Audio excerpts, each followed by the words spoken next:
Oh, the car from Carvana's here. Well, will you look at that? It's exactly what I ordered. Like, precisely.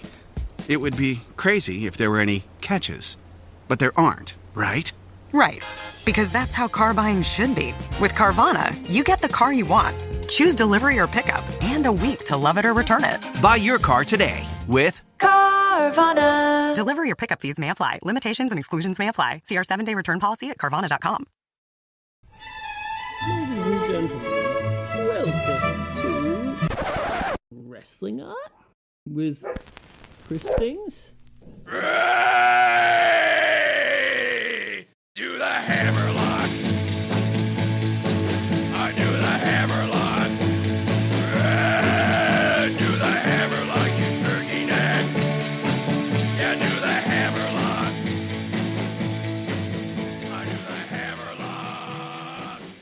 Everybody's doing it. Hello, welcome friends. I am Chris of the Chris Things Art, and this is Wrestling Art with Chris Things, my little old podcast that I do.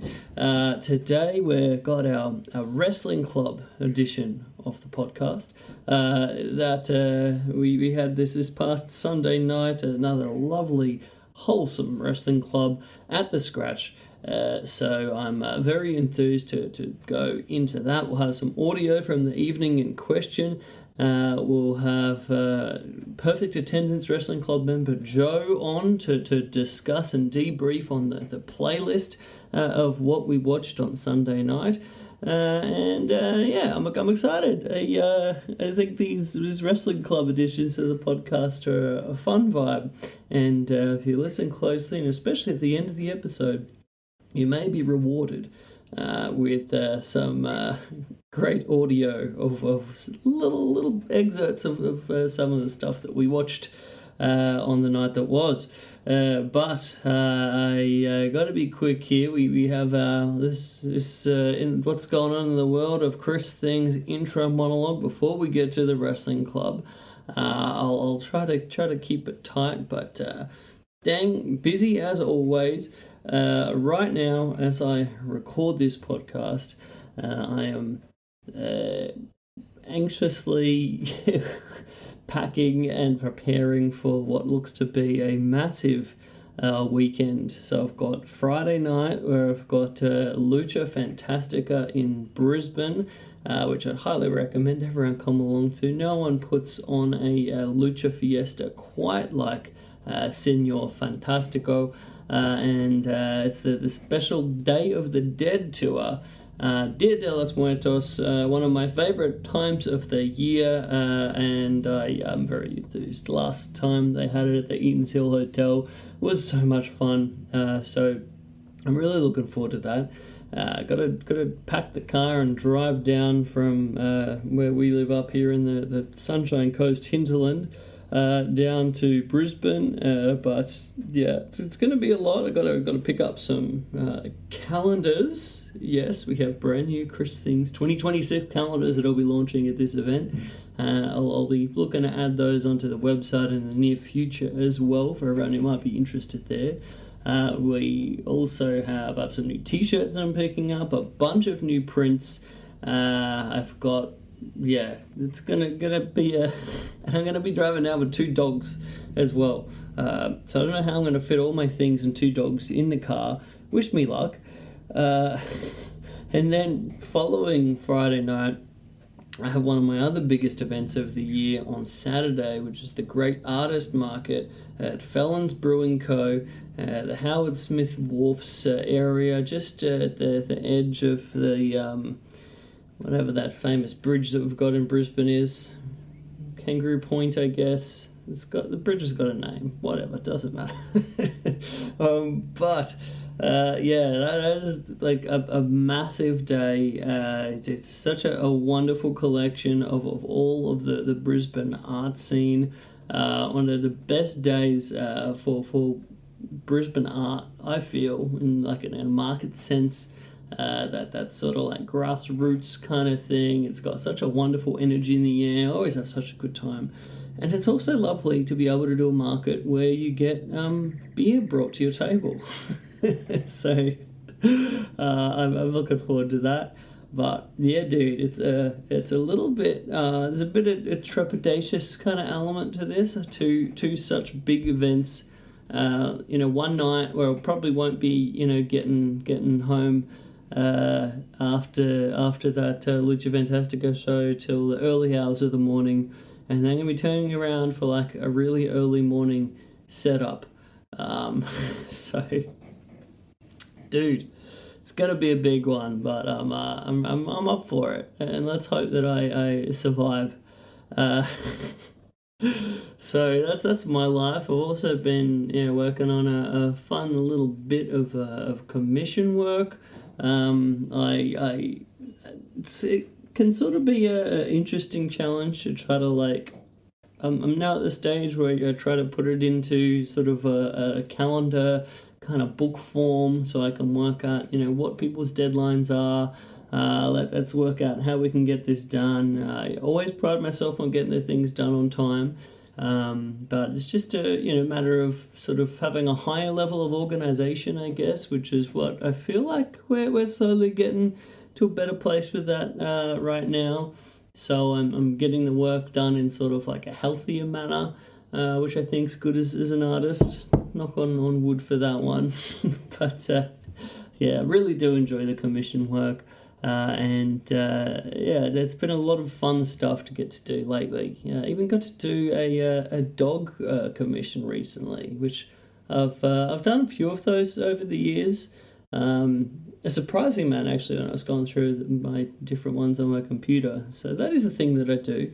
But I was very happy with how this one came out. I'll be sure to share it on the Instagram, Chris Things on Instagram for everyone that might be wondering. And yeah, I don't know if more people want some dog art, some dog commissions. They don't necessarily have to be wrestling themed, but if you want them to be, they definitely can be. Get a lot of joy out of drawing dogs as a dog lover. So that's been something that I kind of got back into this last week, which was very fun. And then other than that, yeah, man, like last week was a lot of preparing for the wrestling club, and then this week's been getting back on top of the things and prepping for the big weekend of events, and also some logistics, in terms of planning for my future travels and events and flights and such that I've got coming up at the later part of the year, the Sydney Lucha Fantastica show. We've got the Oddities and Curiosities Expo tour that I'm doing Brisbane, Sydney and Melbourne for, and hopefully we can pencil in a little bit more wrestling club as well. But it's been a busy time over here at Chris Things, but as I often say, I've been enjoying every moment, and yeah, I try to make sure that I don't take any of it for granted. I wanted to say a big thank you to anyone that's just been putting through any orders or supporting at any of these events as well. I hope your support is very much appreciated. It keeps this weird art boat chugging along. christhings.com.au is the place where you can support, can buy the things. Like I said, I'll have those calendars up. I'm very enthused about how they've come out. The Chris Things 2025 show at the Scratch, the Aliens versus the Luchador Cowboys. Very excited about how that's come together. But yeah, keep an eye out for that. But let's get ready for Wrestling Club this past Sunday night at the Scratch. Why don't people understand my intention?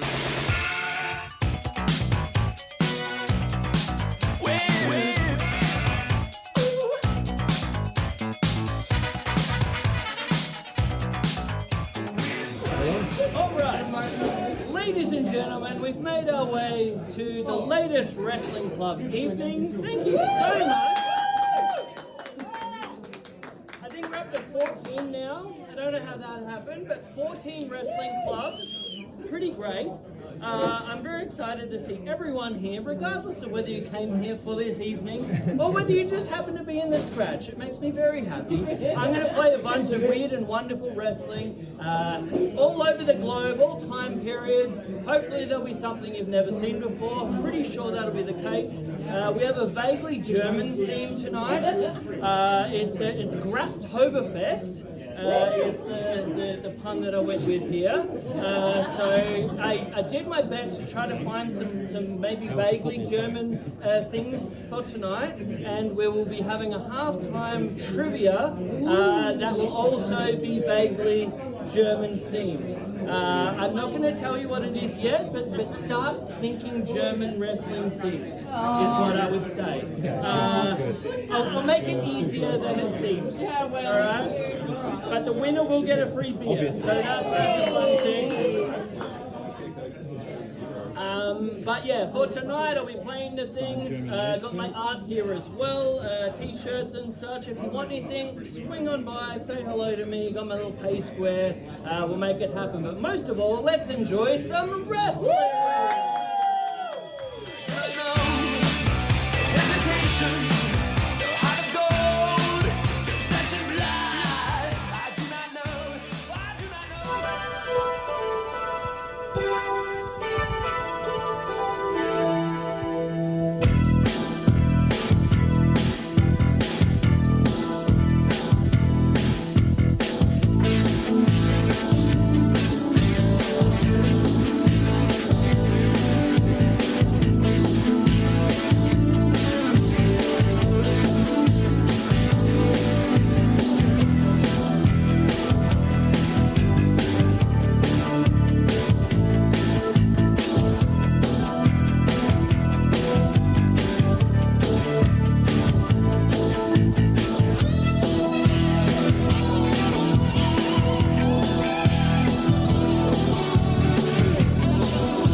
in Tokyo, Japan. I'm Jim Ross, and along with Tony Schiavone, we'll call the action, ladies and gentlemen. This is the WCW Japan Super Show. Rumble in the Rising Sun. Over 50,000 fans have assembled in this tremendous facility to see some great battles between the WCW stars and the stars of New Japan Pro Wrestling. Tony, this is going to be a monumental event. Okay, thank you, JR. Now over to Chris and Joe in the studio for our little Wrestling Club 14 playlist debrief. Okay, ladies and gentlemen, we are back for another very special edition of this podcast where we do a debrief of the last Wrestling Club that was, that being the 14th iteration of Wrestling Club that we had this past Sunday night at the Scratch, and I am delighted to have perfect attendance Wrestling Club member Joe back to help me on this little debrief, because I actually thought last time went really well. Welcome back, Joe. Thanks, mate. How you going? Yeah, pretty good. I think it's always a thing after the Wrestling Club where I do feel a little bit blurry the day afterwards. Don't know whether that's because of all the social interaction, because of all of the beers, because of all the good times and watching a great amount of wrestling, but whatever it is, I enjoy it. How are you? Yeah, good. Well, it's a lot of work because you're obviously all putting it together, but even as someone who all I have to do is attend and enjoy and drink, I'm always a bit the same. At the end of it, especially having, as you say, being to 14 now, it is that thing of, hold on, which match have I seen this match? Did it occur at this time? So I can sympathise. Yeah, the main thing at the moment is me trying to make sure, and I don't think I've done it yet, but I'm always really worried that there's a match where I'll accidentally do our first repeat without knowing it. So sometimes when I'm now 14 deep, I'm having to try to go back to those earlier playlists and be like, hang on, I showed a match similar to this, but it wasn't this, right? So I'm trying to, you got these extra problems as we get what'll be 15 the next time. Man, time flies. Unbelievable. Unbelievable. But no, and we've got our favorites, our recurring favorites in terms of matches that we see. Hmm. We see some familiar faces popping up, but that's part of the joy to explore some of these people and see some more of their careers. The Bull Nakanos and the Terry Funks and Masato Tanakas and some of our recurring cast. Yeah, I like doing that. I like getting to sort of. I've had a few little things, this show included, where we've sort of like been able to tell a little bit of a story and kind of build up to certain matches. Like between the last one and this one, I guess heading to the big War Games match that we had at Full Brawl '94 with the Stud Stable and what do we call them? The Nasty Roads. Nasty. What was the shirt that Dusty has on? Is it Yeah. Nasty Roads or is it Nasty? It should be Nasty Dream, is what it should be. But I Yes, feel I like think it's that Nasty. might have been it. Nasty Dream. That would be amazing if it is. Team It should. Nasty Dream. Nasty. It rhymes. It rhymes.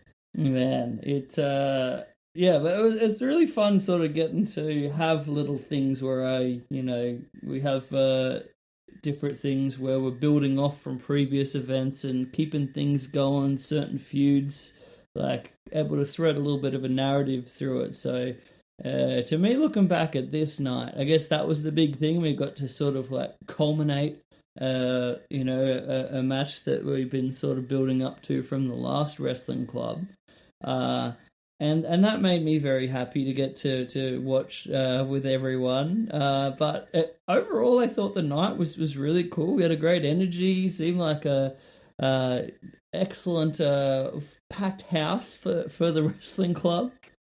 Yeah, it was a busy night. The Scratch obviously had their Oktoberfest beer thing on as well, so a few extra people around. But there's a few people there I've been encouraging to come for a while, and they came and had a great time, and looks like they'll be back. So just another reason for everyone, if you're listening and you haven't been to a wrestling club, come along because no one's left disappointed yet.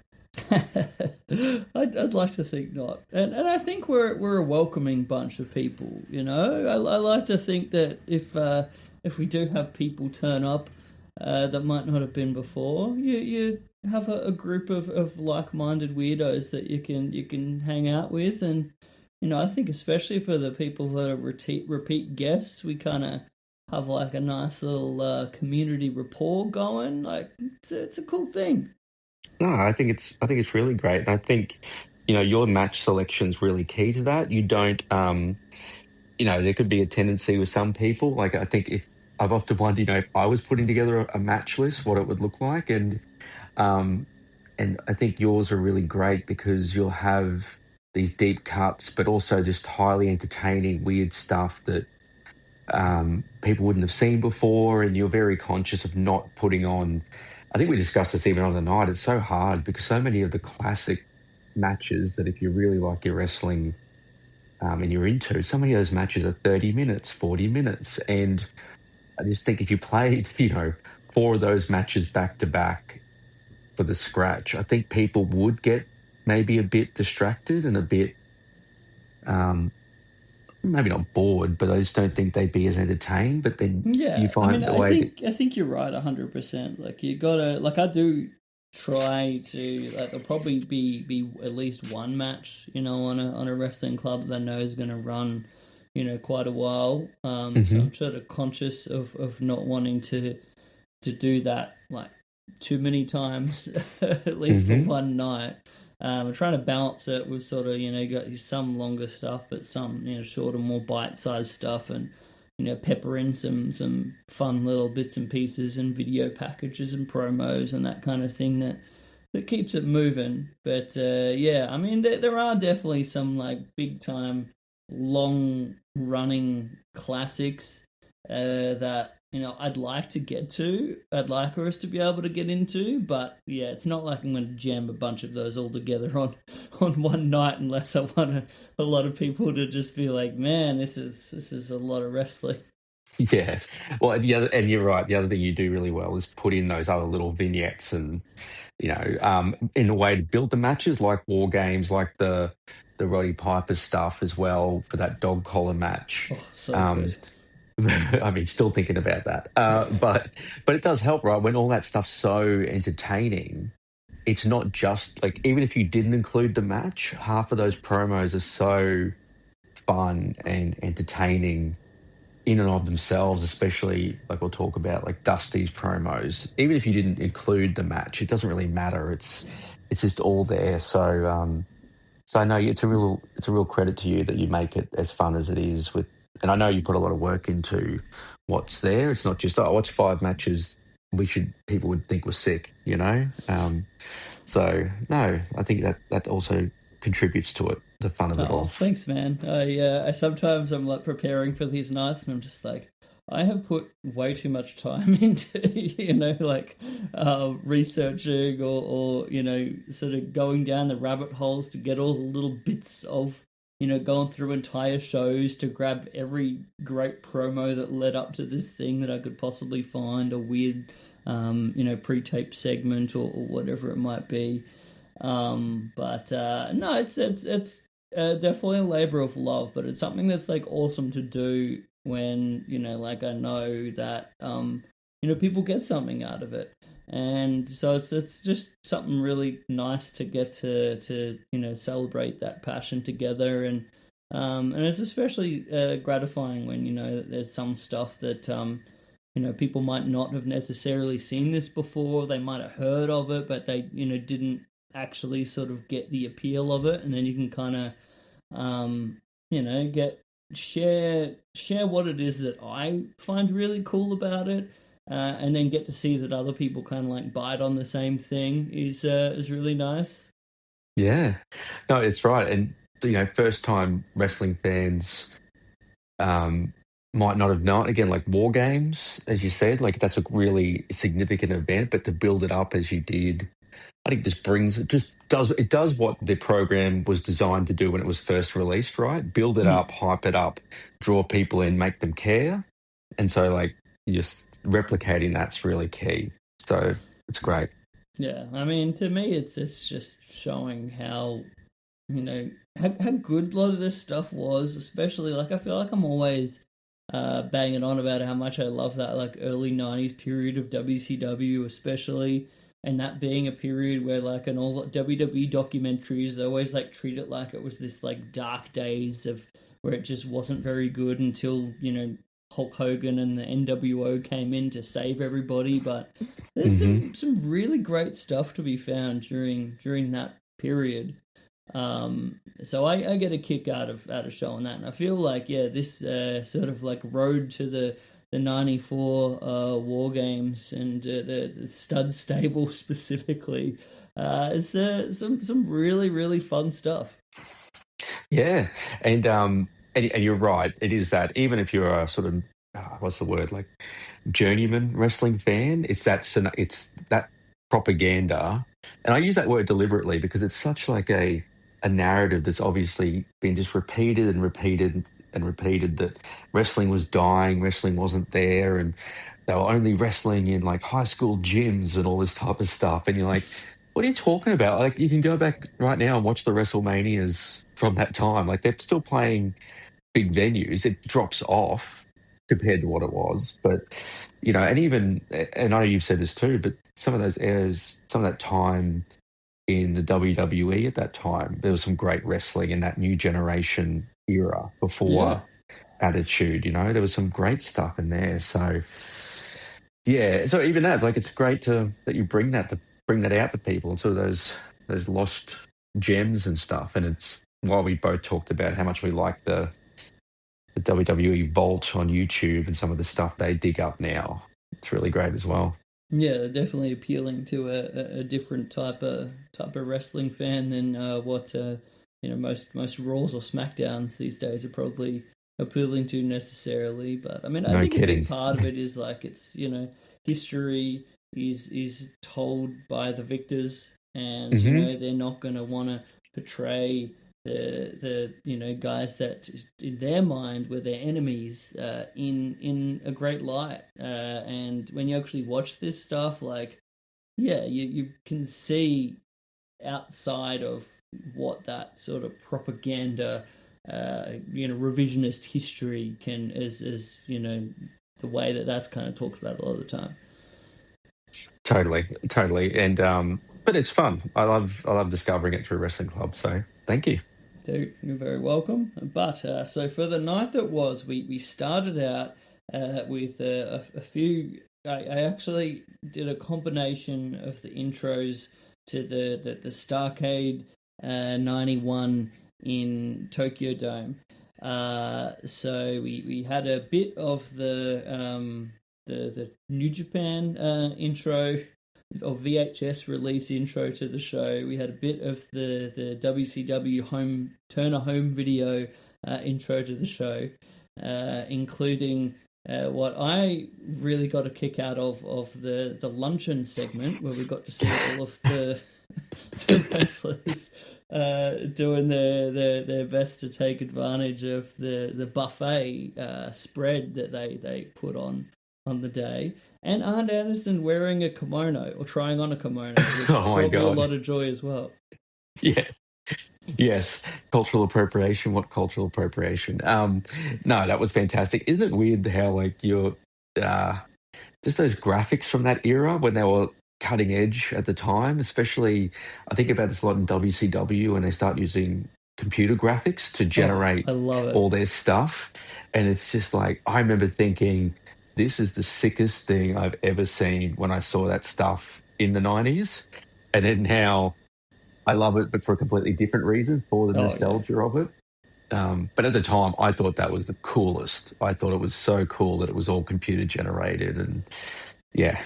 I love it, man. It's just like the sound design of it, the retro video graphics. Just as a sort of like a lover of like retro physical media.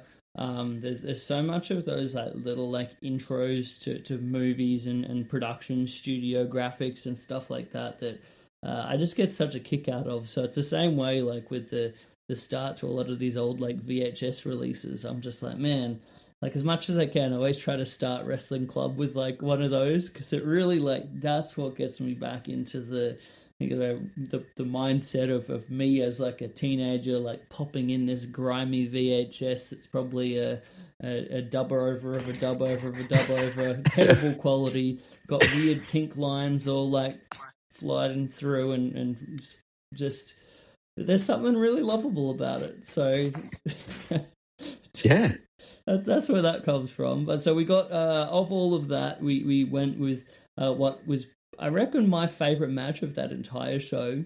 There is some other really great stuff on that show if you're ever watching it, but my favourite was the real start to the great Steiner Brothers versus Hiroshi Hase and Kensuke Sasaki tag team rivalry.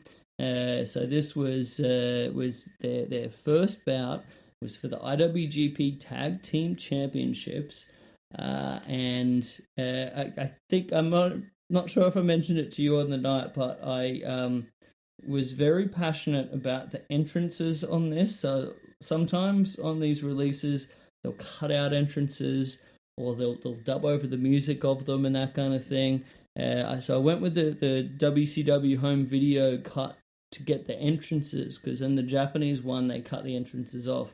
But in the WCW home video one, they actually dubbed over Hase and Kensuke's entrance with this honestly pretty amazing, really on-the-nose, generic Asian music, which kind of is great in its own campy kind of way.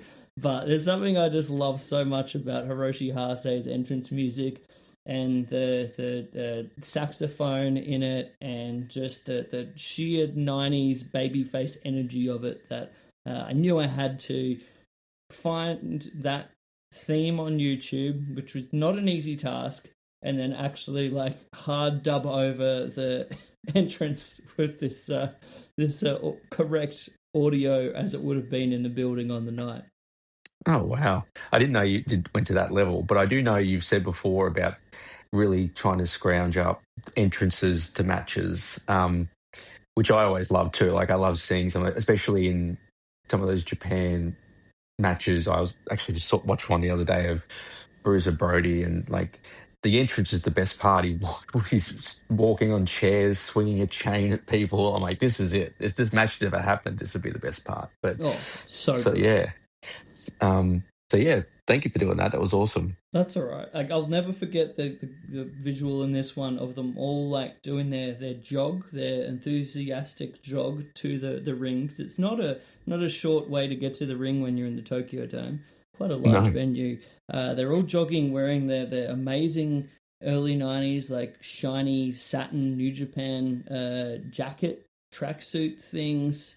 Man, the mullets just like flowing in the breeze. It was a vibe, man.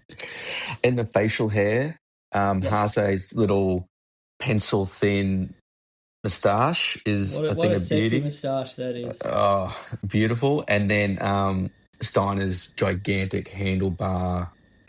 Is it handlebar? I don't know what you want to call it. That as well. And I'd say for sure Rick with his classic handlebar moustache.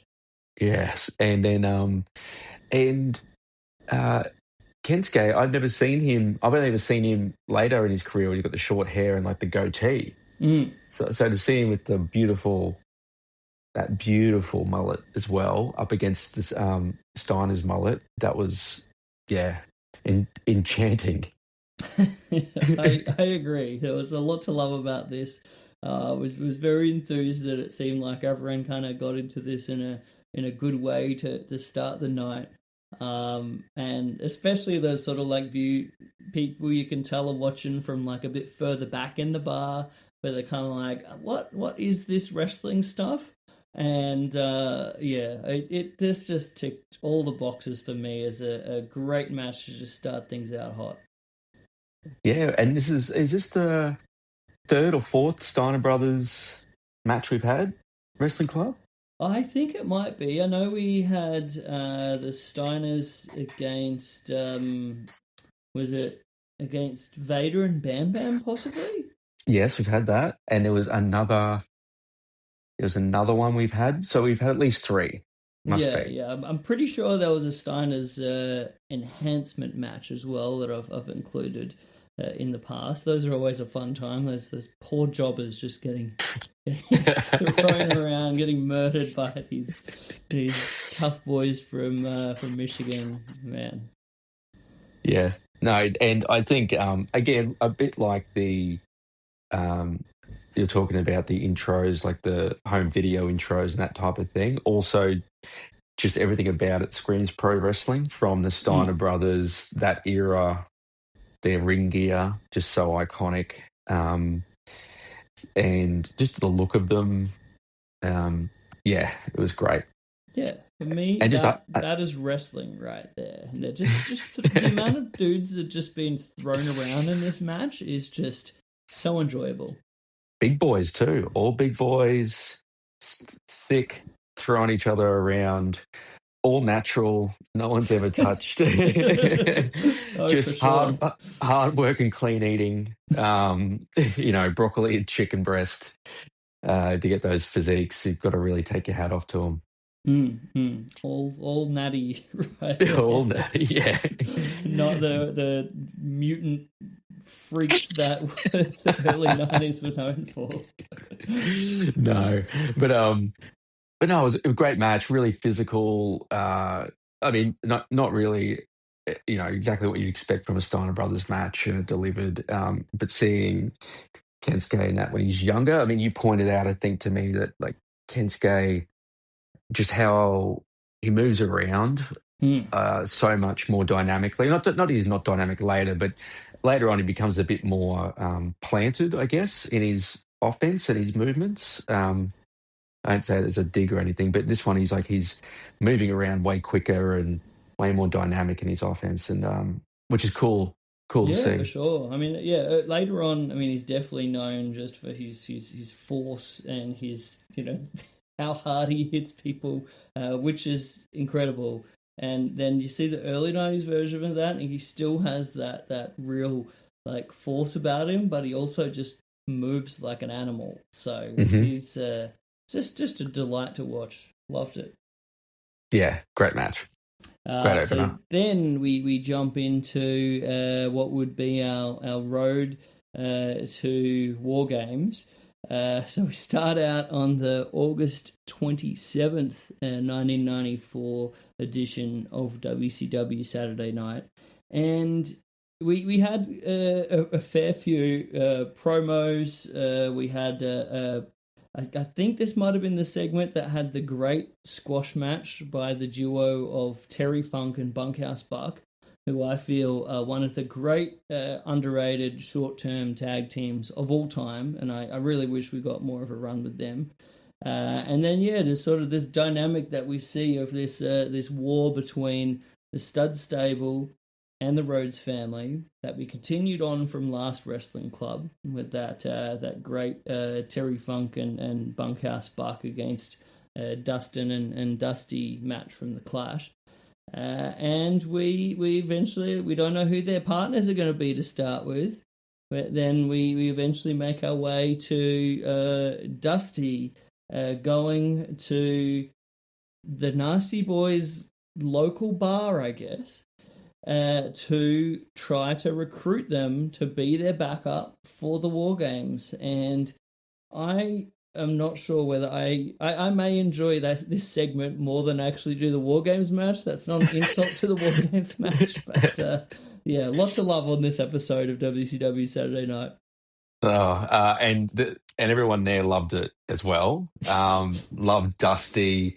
The setting, I think I don't know if I remarked to you or somebody else that the bar that they go into is called the Scrap Bar, and obviously we were Amazing. watching it at the Scratch Bar, which we were so close, and it's filled with generic early 90s gang members. So if you ever watch like an early 90s action movie and there's like a street gang, it's always weirdly multiracial. Everyone sort of dresses a little bit like they're in the Michael Jackson Bad video for some reason. There's like chains and leather jackets and like are you part of Milli Vanilli or are you like a Crip? I'm not really sure. Um, so there was that, and of course Dusty. Dusty's dialogue, but then the high comedy of it. I don't know whether you said it to me. Like at one point, the Nasty Boys, for reasons that, or at least weren't clear to me, maybe I was drinking too much, just start beating up their own patrons. Before And not for Dusty any. even does, after all these people being so rude to Dusty about being a cowboy in a leather club. Yes, that's right. And Dusty wearing the Canadian tuxedo, chambray shirt done up to the very last button. It's an incredible vignette. Man, it did again make me very happy to see how much everyone got into this. Everyone was like in the vibe of the spirit of this and just like enjoying the ridiculousness of it, like all the way through, which gave me a lot of joy.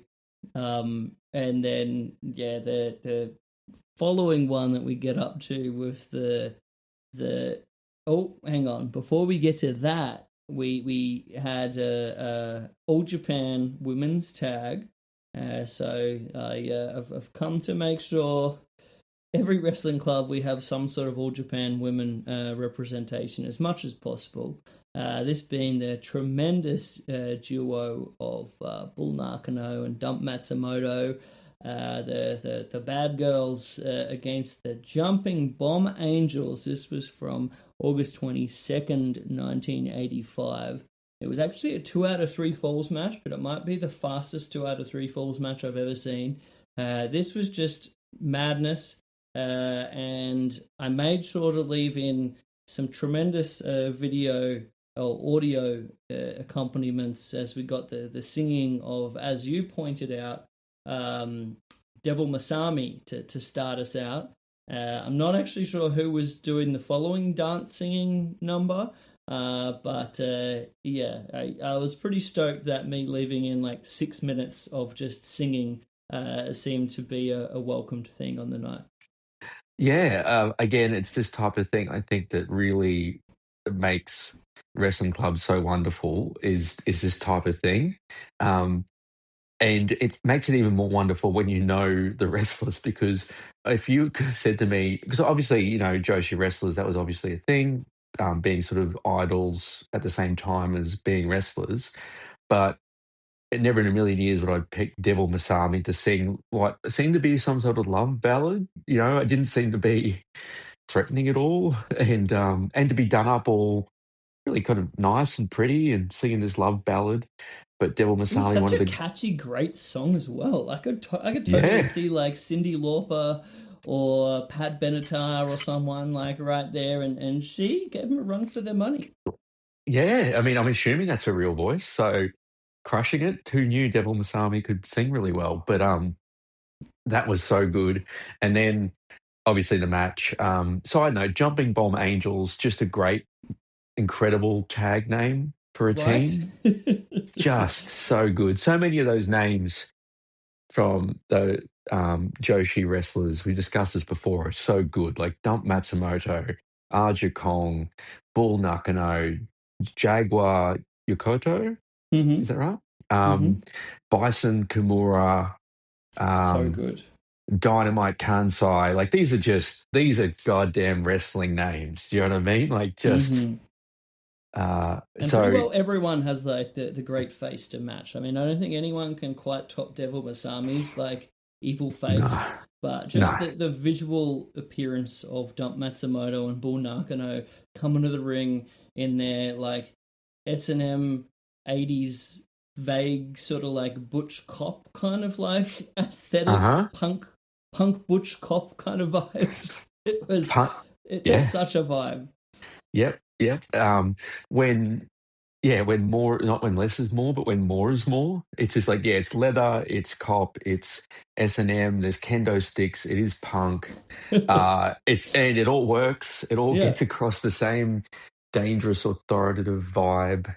Um, yeah, and a fantastic match. And I'm, as you know, always delighted to have a Joshi match, a classic Joshi match in wrestling club. And this was, I just Bull Nakano coming through the crowd, just whacking desks and people with their kendo sticks, and Their um, music as well, such a vibe too. As soon as it's got such like a beat to it, whilst like still working for their kind of like bad girl aesthetic. I'm all about it.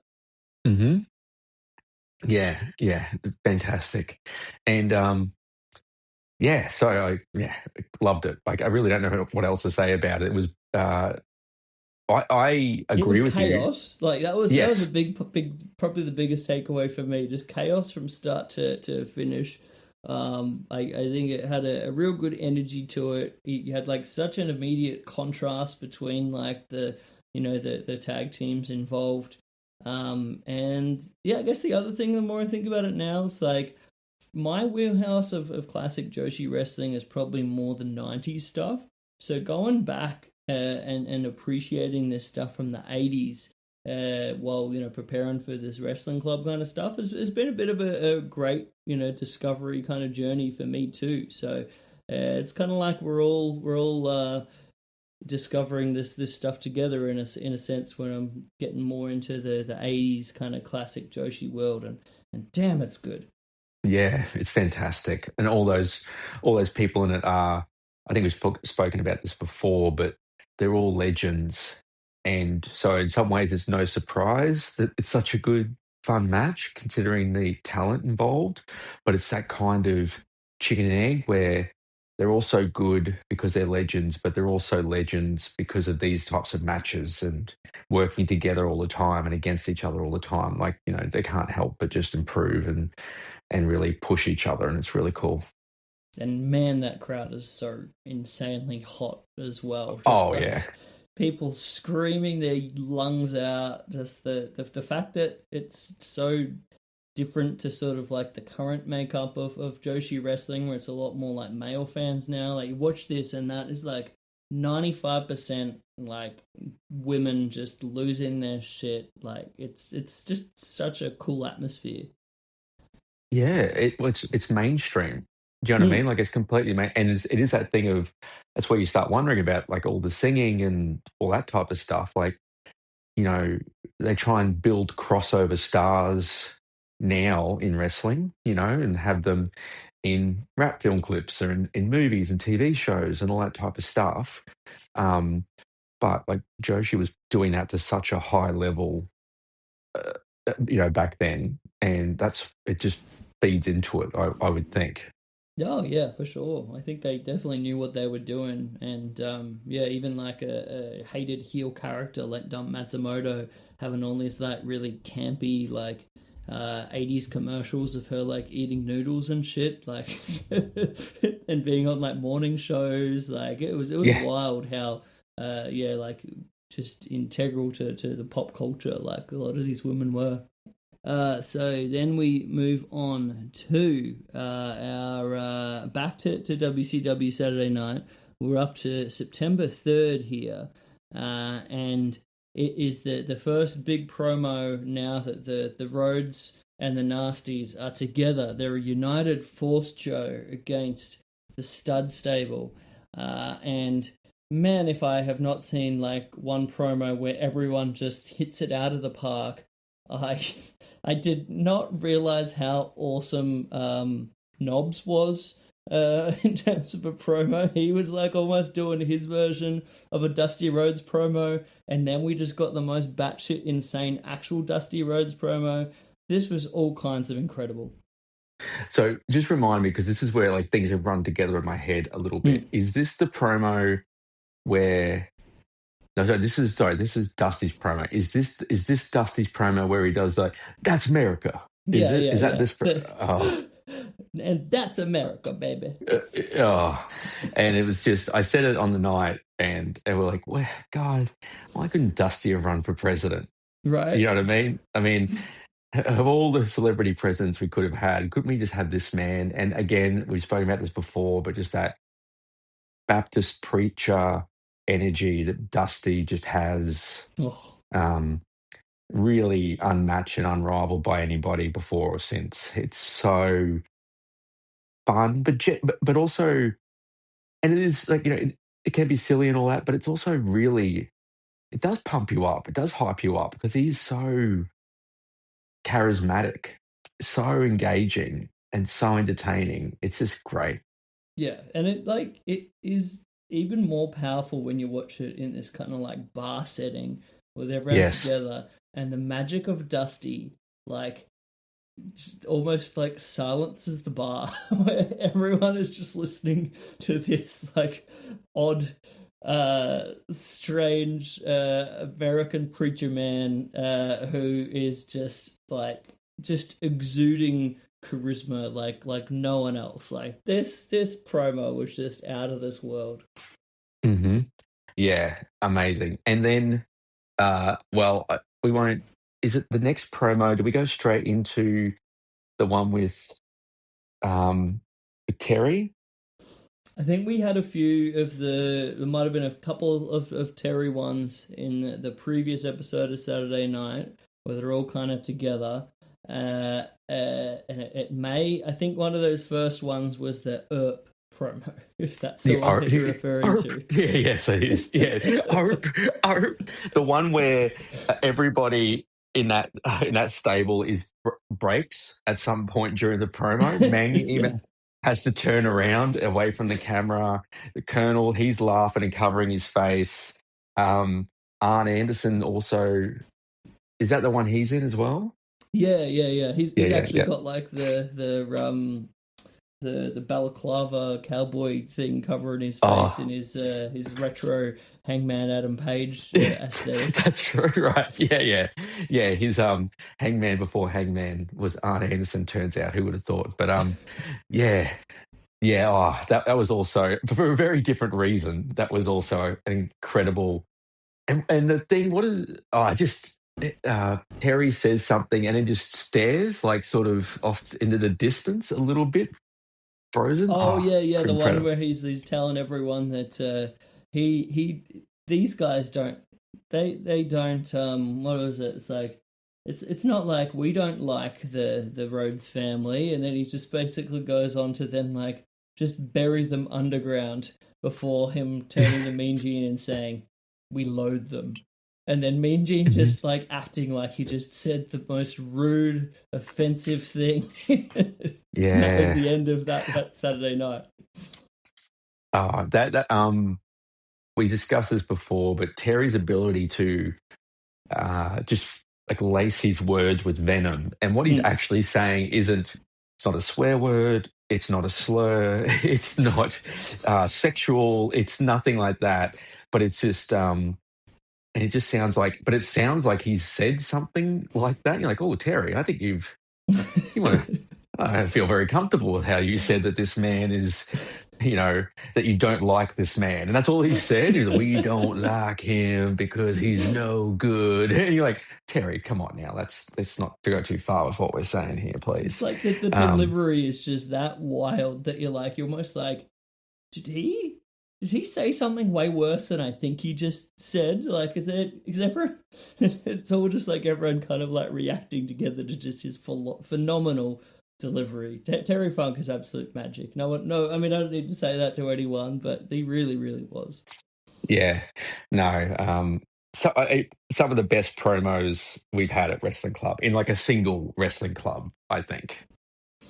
I was pretty stoked getting to do sort of like, I always wanted to get to the War Games. I didn't know whether we'd squeak out another one where we're just kind of like on the road to it, and then maybe the War Games would be next Wrestling Club. But I was like, no, I think this is the time to peak it. Let's put all the really good ones in.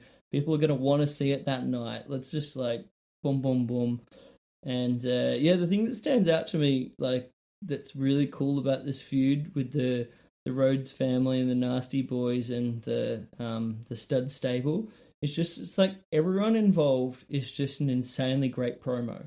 So on the road to it, you just get some of the like most awesome promos of all time, and it's just such a treat to watch. Yeah, no, it was.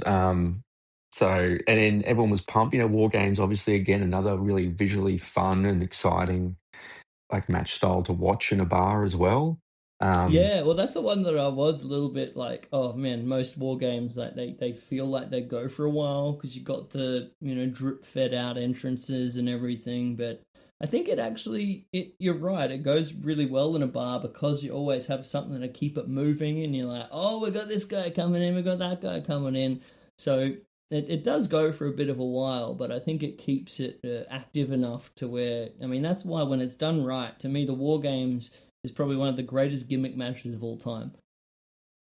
Yeah, and especially the way they did it then too, like the entrances aren't like, now when they do it, where they have to, they're in those cages and they're right up they basically have to go the length of the entrance to get to the cage, and there's always stuff it around and stuff like that. So this was actually surprisingly pretty much straight into it, if that makes sense. Like they're not sort of stuffing around with a lot of stuff before they get inside the cage and start doing what they've got to do. So yeah, it's like it keeps that helps. the energy and the momentum going a bit better, perhaps. Yeah, and they're just not as focused on sort of the moment of the entrance and who's coming out of the cage, all that type of stuff, which is that's more focused now, it seems like, in some of those matches than the actual what's happening inside the cage. I'm very happy in this one that more of the focus was just on Colonel Robert Parker having the vapors because he was not originally planning to be in this match. Meng was meant to be in this match, but then at the last minute, I still don't know why that changed, but for whatever reason it was, we get Colonel Robert Parker having to be in this, and by the time he got in that cage, he was so sweaty. It was the best thing in the world. I was going to say, my world's sweatiest man dabbing at his brow with a handkerchief, and then he gets into the cage and takes 6 elbow drops, more potentially a splash or two. Just gets creamed, which is again so much fun because he's outside and you can't wait to see him get what comes to him, and then he gets in and he finally gets his comeuppance and gets it from everybody. Everyone gets their licks in. It's just what wrestling should be at the end of the day. It's so good. But before we actually got to that War Games match, we took a bit of a detour. So I did with this wrestling club having the name of Graptoberfest. I wanted to bring a bit of German vibes to the playlist. So at this point, we jumped into a couple of my all-time favorite campy wrestling music videos, courtesy of CWA Germany, Otto Vance's promotion. The combo of We Are Dynamite and Young, Strong, and Healthy. What a hit. Man. Young, strong, and healthy. Who doesn't love that? Again, Man. and everyone loved this as well. It was just that other sort of wrestling weirdness that you just love to see. There you go. It's like, so we got how many? Like 4 musical numbers on the night then Yeah. between Japan and Germany. Yeah, I was like, there's going to be a lot of singing and dancing, and I think that's a good thing. Yeah. So then we continued. We have a match from CWA Germany from the early 90s. This was actually a camcorder filming of a bout from August 13th, 1994, between Fit Finlay and one of my guys who I wasn't the most familiar with, but I've become a big fan of after watching him, Tony St. Clair. And man, this match, it again went for a little bit of a while. Was like a camcorder filmed match, so there might be a bunch of things that could possibly take people out of this match. But when you watch it, dang, if this isn't just some tremendous wrestling. Yeah, actually, but someone there was saying, and I've said this before about, I think when we did Match of the Week for that other fit match. And that which was in the same company, CWA Germany. That was Fit and Terry, right? Yeah. So like, one of the weird things about it is it can be more immersive because it does more feel like, oh, I'm in the arena. This is what it would be if I was in the arena and my eyes could magically zoom. This is sort of what it would be. So I really like that. And someone else said the same when we were watching it. And Fit's always great to watch as well. So no, and it's also even that breaks up across the wrestling club. Between you've got older, different styles of presentations and all that. And I'm always interested to see some of that production and how stuff is filmed and how close they get. And Hey, Ryan Reynolds here from Mint Mobile. Now, I don't know if you've heard, but Mint's premium wireless is $15 a month. But I'd like to offer one other perk. We have no stores. That means no small talk. Crazy weather we're having. No, it's not. It's just weather. It is an introvert's dream. Give it a try at mintmobile.com/switch. Upfront payment of $45 for 3-month plan, $15 per month equivalent required. New customer offer first 3 months only. Then full price plan options available. Taxes and fees extra. See mintmobile.com. Oh, the car from Carvana's here. Well, will you look at that? It's exactly what I ordered. Like, precisely. It would be crazy if there were any catches. But there aren't, right? Right. Because that's how car buying should be. With Carvana, you get the car you want. Choose delivery or pickup and a week to love it or return it. Buy your car today with Carvana. Delivery or pickup fees may apply. Limitations and exclusions may apply. See our 7-day return policy at Carvana.com. all of that, I think it adds to it. Yeah, thanks, man. Yeah, also a big fan of Finlay's entrance music at this time. Belfast by Boney M. Tremendous song. And it was just such a great contrast to just this tough, bruising brawler that was the great Finlay. But no, this match was real fun, and it had like the European rounds as well. So I think I loved it because these guys had probably wrestled one another about 1 million times at this point, but they had such a cool chemistry. And also, it just sort of like captured this. It was like filmed outdoors as well. I don't know where the thing was, but yeah, just I thought captured a place in time that was quite unique. Yeah, I didn't even realize it was outdoors actually until you said that. It's one looked of those ones where dark. you can sort of see the sun setting as the match goes on, which I always Oh really wow, like for outdoor shows. that's cool. No, I didn't even pick that up, but I don't know. Maybe I drunk too much by that point, to be honest. It happens. This is the tricky part of wrestling club, friends. You have to try to keep like to a good level while not going like overboard. Otherwise, it'll just be a bit of a blur as to what you ended up watching. But what a blur! What a fun blur it is. Hopefully, an enjoyable blur nonetheless. That's true. So yeah, a little love for that one, and then we got into the war games it was, and I think we've spoken pretty well all about that. But even the promos on the night that were like building up to it, I thought were really cool, and then the whole presentation of the cage coming down and the ring introduction and Michael Buffer and Mean Gene Okerlund and all these great personalities. Bobby the Brain Heenan, Tony Schiavone, like it all just sort of like brought back so many waves of wonderful nostalgia for that kind of like mid-90s WCW era. Mm. All those names you just listed, you know what I mean? Again, like what a great announcing, like personality, color commentary across the board. Just like literal legends. So yeah, it was fantastic. Yeah, enjoyed the heck out of it, and we got some great zany Terryisms in there.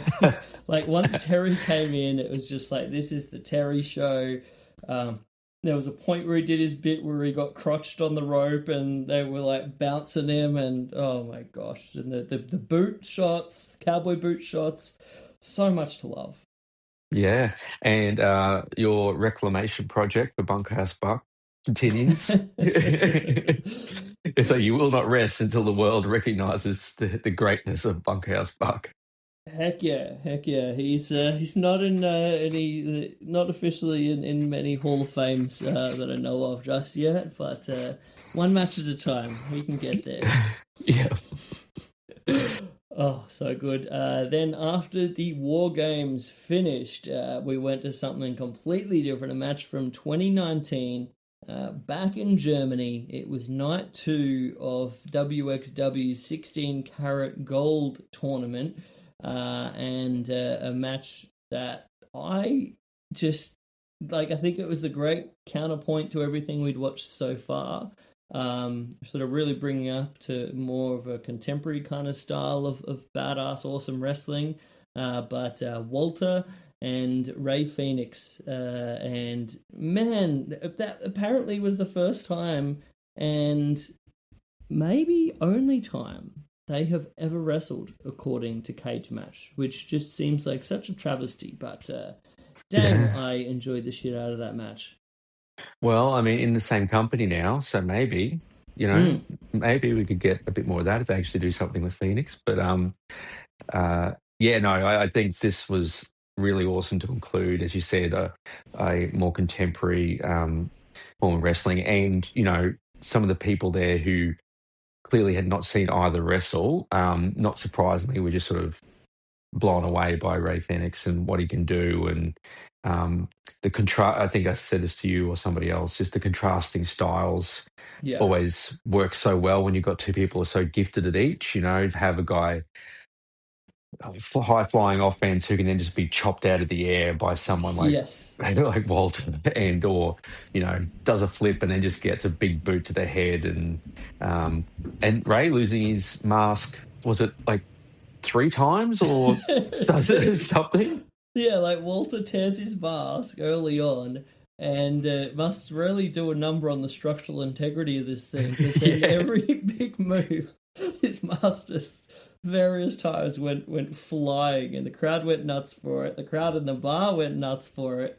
Yeah, one of those funny little things in a match that clearly was not supposed to happen, but just so great. And then he gets a second, like a replacement mask at one point. Yeah. Because obviously it's like, no, this is going to just keep happening. And was it you had mentioned this before, just that trope, I don't know if you've said in a podcast before, of that great trope in Lucha Libre where as long as there's like a single thread of that Sliver. mask, yeah, just stuck, or even it's like hanging from the neck. So it's like your entire head, back at the front, and everywhere is exposed. But technically, the mask is still wrapped around some part of your body. It's like this man is not unmasked yet. Yeah, I Um, call it the LA Park special. The amount of LA Park incredible like lucha blood brawls that I've seen between the Io Dos Santo one or his great rivalry against Roosh, like, and he just has like a little bit of the mask that he's holding in his mouth, but everyone's like, oh yeah, he's still a masked luchador. He hasn't lost yeah. it yet. Yes, Who his was that face man? hasn't been revealed, even though Yeah, we've seen it so many times. yeah, yeah. Um, but yeah, really, really great fun match that everyone was really impressed with in the ring. Sorry, in the bar. And the other thing was cool about it, just having a match at that level with the crowd in that venue, like right up on the mat, Yeah, touching banging on the the mat. mat. Yeah, yeah. Which was crazy, but awesome. Really great energy to it. Yeah, like the whole atmosphere there for those big WXW 16 carat tournaments was so cool. I'd played a WXW match a few wrestling clubs ago between El Generico and Super Dragon, of all people. And so, like, a lot more of a retro kind of era of WXW, but it really shows sort of like the progression of that company and how long they'd been around and how long they've been doing awesome stuff. And how long it's always been just about those awesome like rabid fans and them like banging on that ring being like such a cool part of that company. I'd always had it on my bucket list to one day make it to a 16 carat, so I believe they're still doing them, so maybe one of these days. Fingers crossed. Yeah, head over to Oberhausen. Yeah, so good. So then again, we jump into something completely different. We actually, I was like, I think this might have been one of the first Stan Hansen matches I've ever played at Wrestling Club. So I wanted to introduce him with a bit of a promo. One of my all-time favorite Stan Hansen promos is this AWA one, where he ends up going on about his fat wife and 9 kids that he's got at home that he's got to feed, and he's just the most wild, out of control Texan you ever did see in your entire life, just walking chaos. And I was like, that captures Stan's vibe so much. So we started out with that one, and then straight into the opposite end of Stan's career, the final ever singles match, I believe, that he ever had before he officially wrapped it up. The tail end of his run in All Japan Pro Wrestling took place on October 21st of the year 2000 with Stan Hansen and Genichiro Tenryu. Just a battle of two old, middle-aged, crazy men that just beat the shit out of one another, and I enjoyed every second of it. Yeah. Just on that promo, Stan being off mic for a lot of it because he is roaming around and it's very difficult to get him his words. So you lose about 40%, 50% of the promo because he's just screaming. You're like, "Ah." Especially when watching it in a bar too. I feel like 90% of that promo is just completely indecipherable. I bumped up the volume as much as I could when I put the video in, but still, maybe one to rewatch at home. But dang, if that promo wasn't magic. Yeah. And then the match, I think I said on the night it was either my favorite or my second favorite. What we said before, there's a lot of great Stan Hansen matches, but a lot of them do go for a while. And for this one, just being short and sweet, but absolutely brutal for all of that. And Stan, I think you and I were talking about just great facials throughout the whole thing. You believe, great selling. For a guy who's known for being like a really hard hitter and what he does to other people, like, when he gets hit with things and he's rolling around, and admittedly, if it's his last match, maybe he's in a tremendous amount of pain. I don't know. But you believe that when he's getting smacked around by Tenryu, that he's getting the business given to him. And what an absolutely awesome, hard hitting match. I just love Stan Hansen so much. Yeah, I really love this because it was like, granted, it was like a bit slower pace with, two of these dudes being, a bit older, and then Stan Hansen clearly being like legit on his last legs. But man, it had such a great intensity to it. And they just hit each other so hard. Tenru just was insane in this. He starts out the match by doing two topes to Stan Yeah. Hansen mid entrance. I love that too. I love a lot of Stan Hansen, mate, whether it's him or his opponent just starting out like, no, it's on. The moment you get anywhere close to the ring, let's go, brother. Oh man, and yeah, just John hell for leather, and like Stan actually got the big lariat, but then he couldn't capitalize. I thought that was like Yeah. such a great moment. Yeah, dude, Great drama in a moment like that. so great, and again, quite cool for a lot of people watching it. Probably not that familiar with either of these guys, but I feel like most of the other guys of Wrestling Club in the Bar were just like, these two old dudes are just crazy and they're hitting each other real hard and great stuff. Yeah. What more do we need? What are we doing here? Come on, it's Wrestling Club. always try to have as much of my my middle-aged wrestling favorites somewhere in Wrestling Club. So that's where we got the crazy old man here. And then we're staying within the world of Japanese wrestling, but again, probably about as crazily opposite of this as you can get in a match that I've been sitting on for a while. It's like, what's going to be the Wrestling Club where we have this match, this very special match, this match that in a lot of ways like created an entire style of wrestling. So what night's going to be rough for it? This is the night, I think. So we went to the world of Toriumon, the predecessor to Dragon Gate, and we had the first ever, as far as I'm aware, 4-way trios elimination match. So we've got 4 teams of 3 dudes. It's for the UWA World Trios title. Was the main event of a show from the 30th of August 2003 at Korakuen Hall. So we had Italian connection of Kondotti Shuji, otherwise known as Shuji Kondo, Milano Collection AT, and Yoshino against Shin M2K trio of Dragon Kid, Kenichiro Arai, and Masaki Mochizuki. We had Do Fixer, another great faction of that era of Genki Horiguchi, Magnum Tokyo, and Susumu Yokosuka. And finally, Crazy Max, another very popular faction of this time of Sima, Don Fuji, and Suwa. And you mentioned before the musical dance numbers. We finished up strong with the introduction of this match. Yes. Yeah, we did, which set the tone in a really fun way for the match as well. And I feel like the entrances went for about 10 minutes alone. Yeah.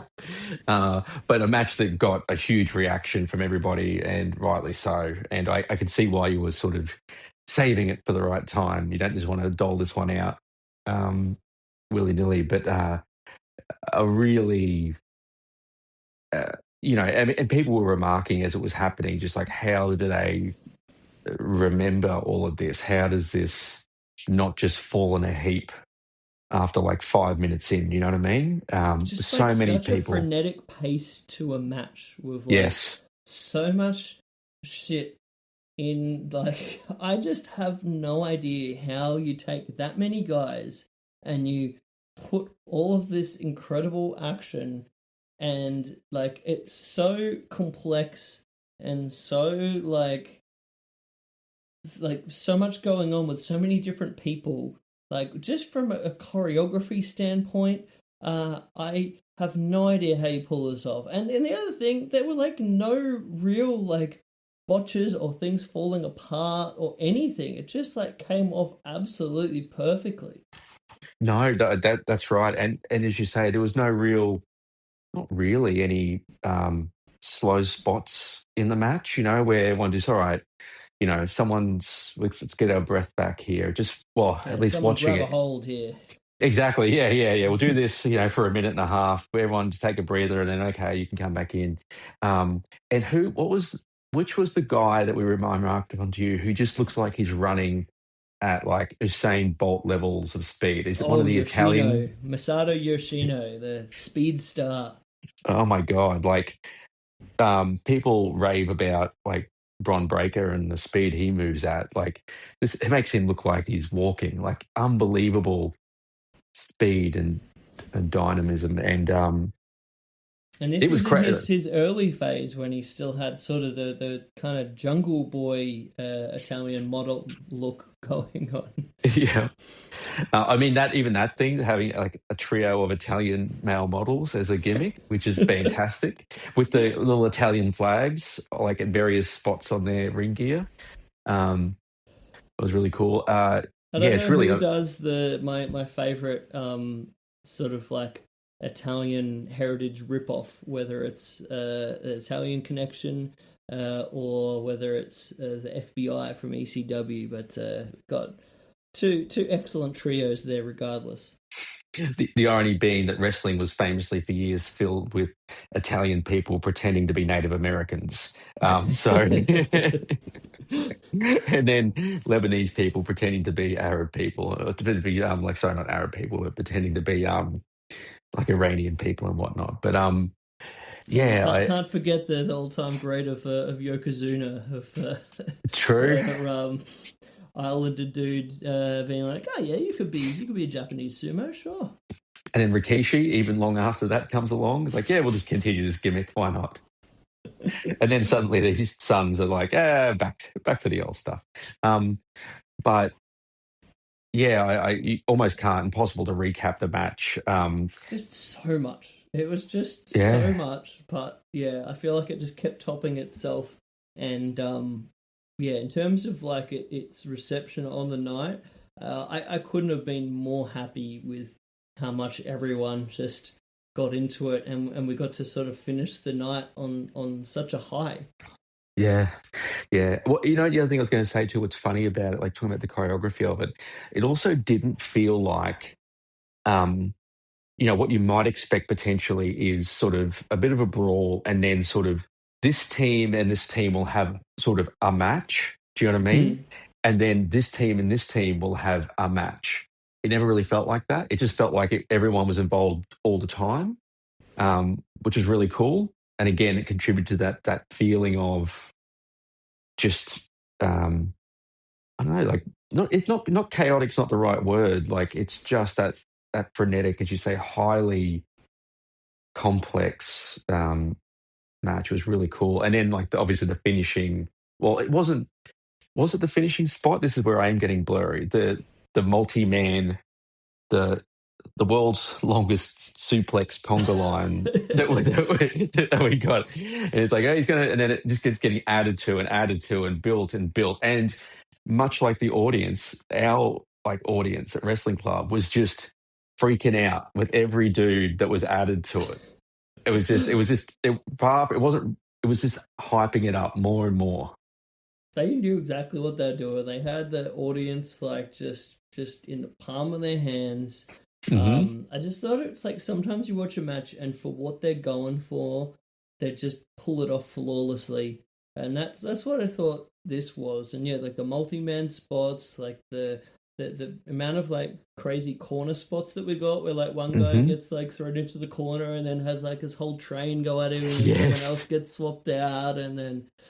Man, like just the amount of creativity as well, and sort of the evolution of a style when you look at it kind of from that standpoint, and then how much like this became like such a big time trope of Dragon Gate, and something a lot of people would expect. And for a lot of those massive Dragon Gate shows over the years, the match that everyone would look forward to the most was the big trios elimination match, or the trios title match that they would have on those shows, like even better than in sort of like the big top singles title, just because of how great the Dragon Gate Toryumon style multi-ban is.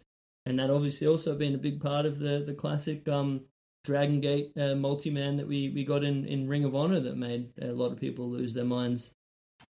Yeah, like you can see why. I mean, after something like this happens, how could you not want to see more of it?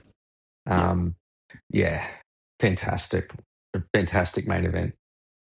Yeah, I was very happy with how well this hit, and I was like, I feel like this will be good, especially just even if we just stopped it at the entrances. Like, I feel like everyone's just gonna really love the ridiculous like dancing and choreography and Milano collection with his invisible dog. Such ridiculousness. Oh, so good. Only in wrestling. Do you know what I mean? Sexy Magnum Tokyo. A great, what a name too. Just Magnum. But I guess Magnum anything just sounds good because it was. What was the other one you said? Can't remember. I was like Magnum Tokyo and something else, and I was like wrestler or condom brand, unclear. But maybe Milano Collection AT. I could see that being that could work. Yeah.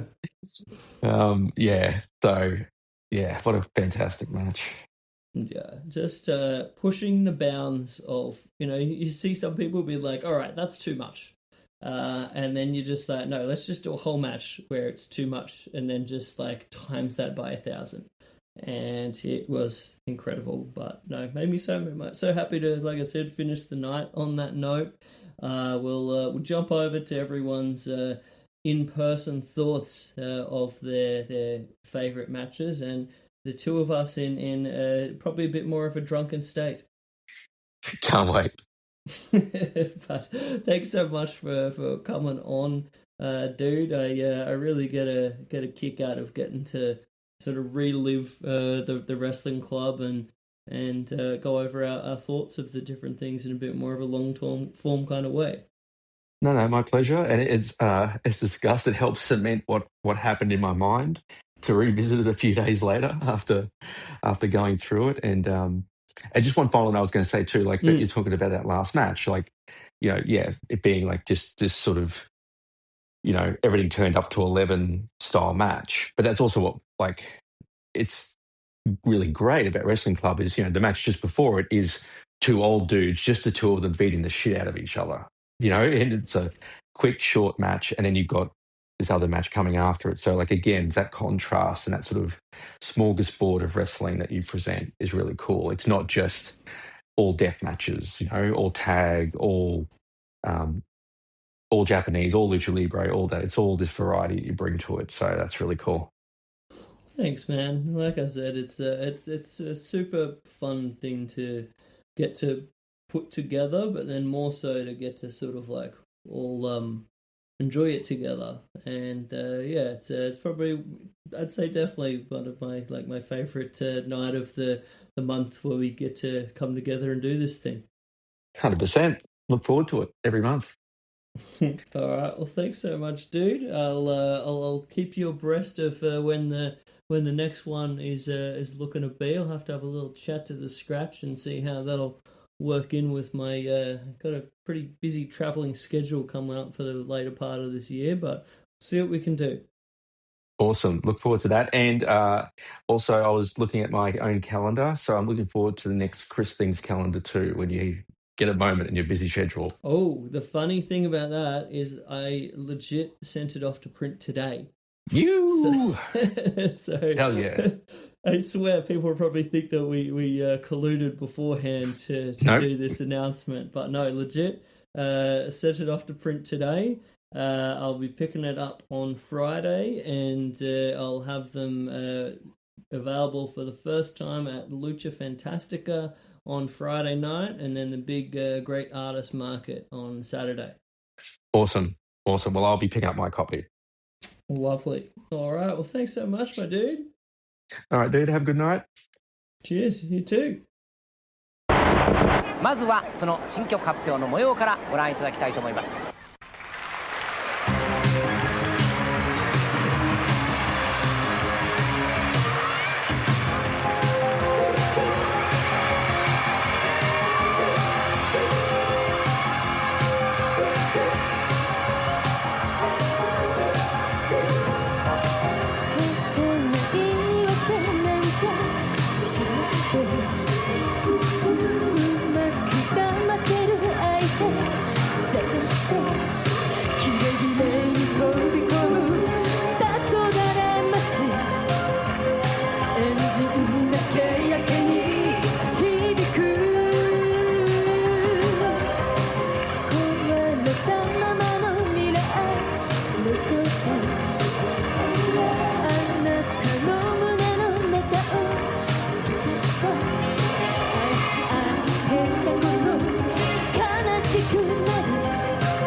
All right, thank you very much to the wonderful musical singing talents of Devil Masami. Now, let's go into everyone's wrap-up thoughts on the night that was at the Scratch Bar this past Sunday evening.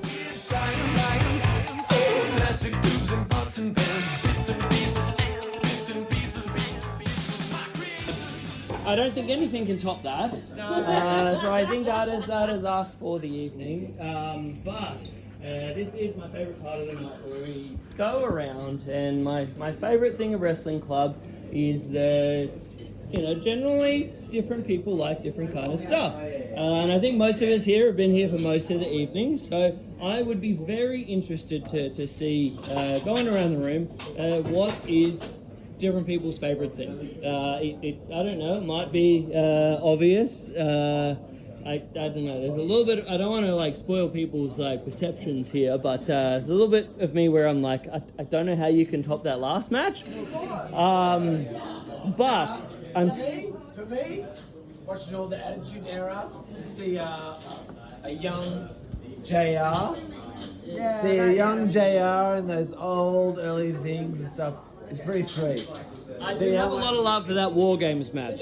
I mean, I spent a good amount of this evening building up to the War Games match, and clearly the Dusty Rhodes promos and everything, my gosh.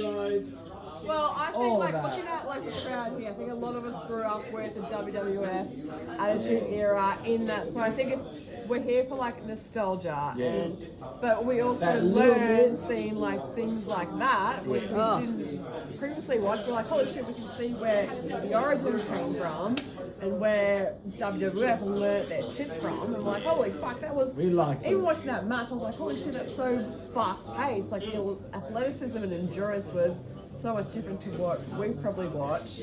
It makes you appreciate what you grew up watching, because we're all in the same age category, so it's really. I'm just gonna broad watch Japanese wrestling. Well, no, but we are. We are. And I'm Some speaking sick dusters. broadly, but we are actually all in the same age category. I'm just gonna investigate Japanese wrestling now. That's what I got from it. That's what I got from it.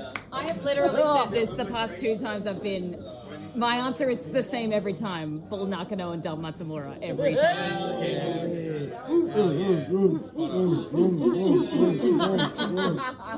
This might be helpful for us. Okay, to see the playlist that was. But yeah, if we're going to go around, so for you, was this your first wrestling club evening? Yep. So of what we watched tonight, what was your favourite official? Probably the last match, because it was Toriumon showcase. Yeah, but also the first match with Dusty Rhodes as well, because I grew up watching him, and obviously his son as well is now prominent in the wrestling scene. So just that legacy is pretty important. Yeah. Is your laptop okay? I just like that Joe's coming up to you with this thing is just It's a podcast recording. yeah, I loved it. I want to find I see guy, I saw those videos. It was epic. Oh man, I'm gonna crush everyone's skulls next in 2 weeks. Let's go.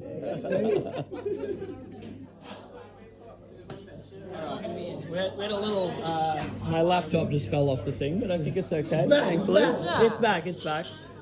So much love for me as well for the early 90s WCW stuff.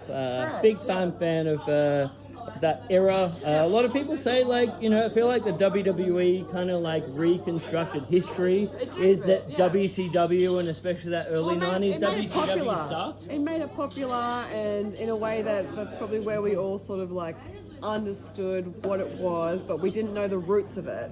Yeah. We all came in and saw that because that was a popularised thing on TV at the time, but we don't know where it actually came from. So seeing the Japanese fights and the German fights, which were before the popularised WWF, none of us have probably been privy to that at all. So I feel really variety is the spice of life, really. Of course. That's what I try to do. What we need to talk about is one battle after another. Sean Penn. He definitely, his number one inspiration was Vince McMahon. 100%. 100%. 100%. If it wasn't for Vince McMahon, there would be no Lockjaw. Weird walk. The walk. That's the straight up stick up your ass. It's the That's McMahon. who he is. Lockjaw is McMahon. Officially my movie of the year. I love I agree. Straight away. I haven't loved a movie that hard in a long time. Yeah. I did not expect that to be where we ended up right now for the favourite match of tonight, but I'm very happy about it. Very cool. What do you got, Joe? My movie of the year is actually Bring Her Back, but that's an unrelated. that's an unrelated matter. I also love One Battle After Another. My match of the night is the last one because it popped the crowd here the most. Yes. But then my personal favourite is Tenryu and Hansen because I will never apologise for thinking Stan Hansen is one of the greatest professional wrestlers of all time. And I only wish I had been hit in the face by a bull rope swung by a 6'4" Texan in Japan as well. Yes. I mean, you know how much I love a good old man battling, just two old dudes hitting one another real hard. There was a reason why I played that as our penultimate match of the night, and then just like, let's just go insane and just see all the Toriumon boys just like do the most crazy shit everyone has ever seen. So that was the reason I went there. It was great. It was fantastic. What do you guys got? What was your favourite thing? I'm always very intrigued to our most senior wrestling club members. What do we got?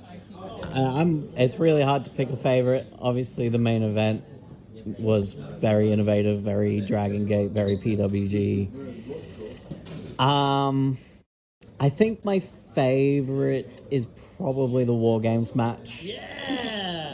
That makes me so. I obviously put a lot of effort into presenting the War Games, so that feels like a little personal win. So thank you. Yeah, for sure. And the characters, Colonel Parker for some reason just cracked me up the whole time. And I can't escape watching the Nasty Boys, so I don't know why. But also shout out to the Stan Hansen match. Like, I feel like it's a little bit of a lost art in just like really simple, really effective punches and strikes. Cool stuff. I feel like the sort of facial selling in that one as well. Just like seeing two old dudes just go like hammer and nail or whatever the saying is. Like, you could watch Stan Hansen in that and be like, man, I believe that old man is just doing he's just doing anything his body will let him to just try to beat Tenryu and vice versa. So it's a magic there. It's passionate as well. Like there's a passion to it that it like brings out that facial expression. So agree. Yeah. And what about Abby? Yes. Yeah. What do you got, sure. Abby? I mean, the last one obviously was great and ridiculous and fantastic. I also have to give a shout out to the Walter and Phoenix, the Chunky Walter. We love that. Hell yeah. Just like full on and like the drama with the mask and it ripped and then it's like, oh, he did bring it back up and then he just pulls it off at the end, like so disrespectful. Twice? Yeah, What the heck? It just keeps falling off. It was great. I really like that as well. Yeah. Wonderful, thank you. Faz, what do we got, Senor Fazio? I really enjoyed the Starcade luncheon in the Tokyo Dome. So that was really a nice delight. Little behind the scenes you don't usually get to see. Yeah, I mean, seeing the Steiner brothers just hoe down on this free food, that was a good time. Yeah, that was the highlight. I thought you were going elsewhere, but if that's where you're going to settle, I appreciate it. All right, lovely. No further comment. Mitch, what do we got, Mitch? We'll finish on Brad. What do we got, Mitch? Look, I'm very torn between the absolute bop that was Young, Strong and Healthy and the Japanese musical interlude with Devil... Joe, what was her name? Devil Masami. But I think that was probably more of a bop, so I'm going to go with Devil Masami. Excellent. You know how close I was to like I was like, this is that little bit where it's too much for me to have like 6 minutes of just like singing. But I was like, no, that's what this club is about, you know? So I'm glad you appreciated it. It was the best part. And finishing up here with Bradley, what do you got as your favourite thing of the night, Brad? My favourite thing's the contrast between our opening and closing matches. Because it was... Opening match had the Steiners against Hase and Kensuke. And watching that, I'm like, I get how this match is put together. They worked out a finish and then they threw each other around, to lead up to it. And it's like, sometimes Rick Steiner just picks up a dude and throws a dude. It's like, no one needs to plan that because he's just going to do it. But then at the end, I'm like, I've got no idea how you put that match together because it's so fast and there's so many bits moving. I'm like, it doesn't make sense to me. And they're both super entertaining, but I appreciate that as a contrast from beginning to end of the night. It's like, I get it, and it's fun, and I don't get it at all, but also very fun. Yeah, I like that. I like that a lot. I mean, that's the contrast that I try to put together for these club nights, so it makes me very happy to hear that that contrast is what excites people. But yeah, I mean, for me, if I had to make a pick, it's hard because like these whole nights are just like all my favourite matches and a collection of such things. I did want to give a special shout out to that Fit Finley Tony St. Clair camcorder match in Germany, early 90s Germany. I thought that was an actual wonderful match. I rewatched that one in preparation for this evening, and it brought me a lot of joy, a lot of love for Fit Finley. But I think no one's going to be surprised here. My favourite match of the night, officially, was the War Games match. The Terry Funk match, ladies and gentlemen. What a shock. Yeah, man, there's something so special about Colonel Robert Parker sweating so profusely for so long. He had the vapours. He had so many vapours. And he eventually got his comeuppance. And Dusty put him in that figure four, and he took so many elbow drops, and all is right in the world. And that is America. And that is America, baby! What about the part where Terry dropped the bomb of that, like, your mother didn't like your father very much? Which is the most devastating insult to drop on a human, apparently. Oh, man. The amount of Terry that I got to shoehorn into tonight was a special joy. We got at least like 4 different Terry promos, 2 different Terry matches. As a Terry Funk fan, I was very happy tonight. But, yeah. That's America, baby. Thank you very much, Wrestling Club. Art.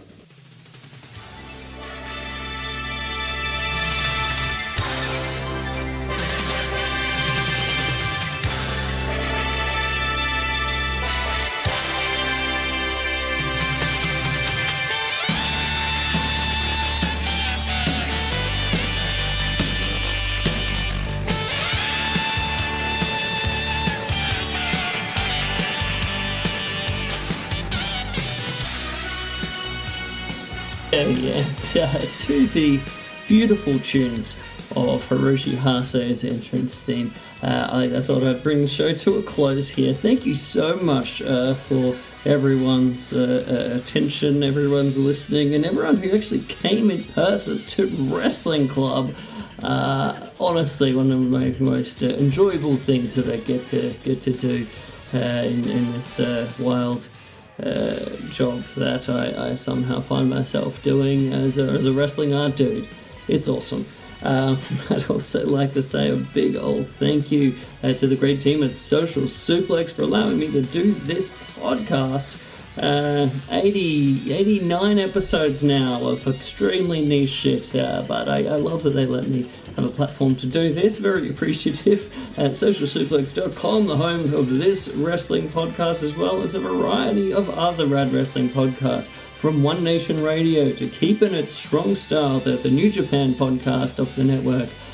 We have Tunnel Talk, we have the Trish and Sarah podcast, we have Imp's WW Adventure, All Things Elite, the AEW match recommendation, podcast, and perhaps even more. Great stuff there. Thank you, Social Suplex. Really appreciate it.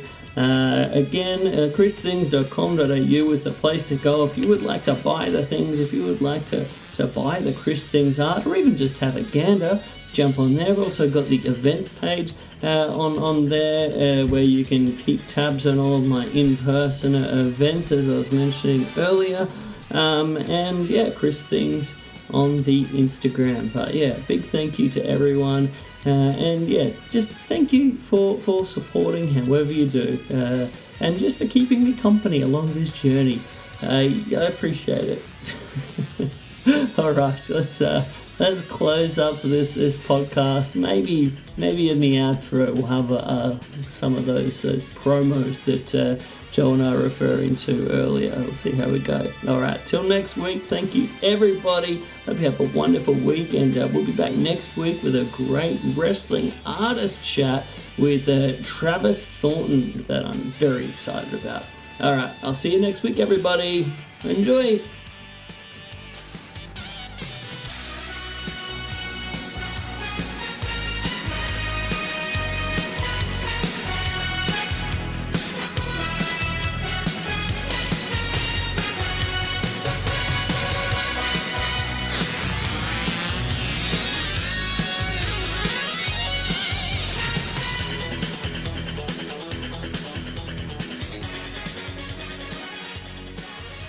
Clash of the Champions. Earlier you talked to Colonel Parker and his group. They're signed for Fall Brawl, War Games, the match beyond. But what about Dusty Rhodes and Dustin Rhodes? Well, that's still a mystery. I think we're going to get a pretty good hint who they might be teaming up with in the War Games. But thus far, we've got 8 men in 2 rings at a 15-foot high cage. This is going to be a real shootout. The Colonel is right. Nobody wants to be a partner of the Rhodeses. Who are you going to get? Roy Rogers, Gabby Hayes, Dale Evans? Why don't you get the Sons of the Pioneers? It doesn't matter. No one wants to be your partner. I think you're way off base with that. As a matter of fact, I think they do have plans for partners. Take a look at this.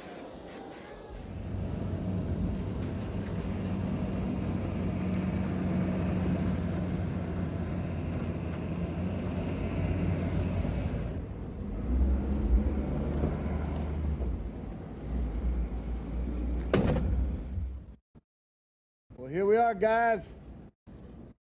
People tell me this is the baddest bar around. This is where all the bad boys live. If I check this place out.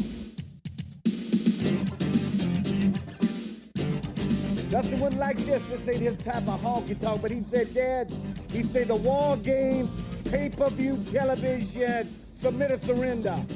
You pick the 2 baddest you can find. Baddest I can find, I believe it's inside this building here. A building they call Nastyville. War Games, we're gonna find the answer right inside this arch of steel.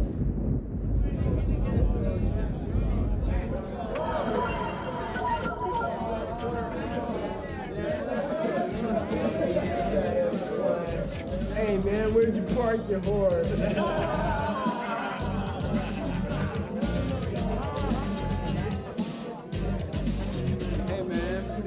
Style get up you got there, bro.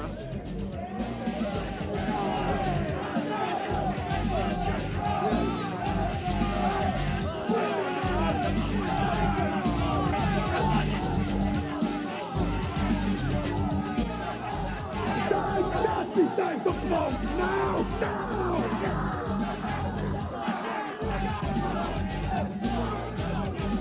Take your Jericho, man. You're gonna need it. Get out of his face! Well.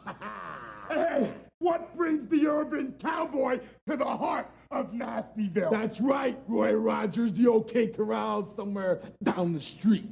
John Wayne, what are you doing here? Where's that punk kid of yours? Well, you better be glad that punk kid ain't here. You guys have an opportunity. Opportunity is knocking on your door. I'm here for a reason. I didn't ride in here on this bad lightning boat just to be poked fun at. You know what I'm talking about? Scrap ball, Nastyville, call it what you will. I'm talking about pay-per-view television. I'm talking about the War Games. I'm talking about Colonel Parker and his men against Dustin and myself, and we're looking for real two good bad butts. You know what I mean? Guys that are bad. I've been watching you. You've been watching me. You know the whole story about family. But after seeing you, I don't know if you're nasty enough for me and Dustin in the War Games.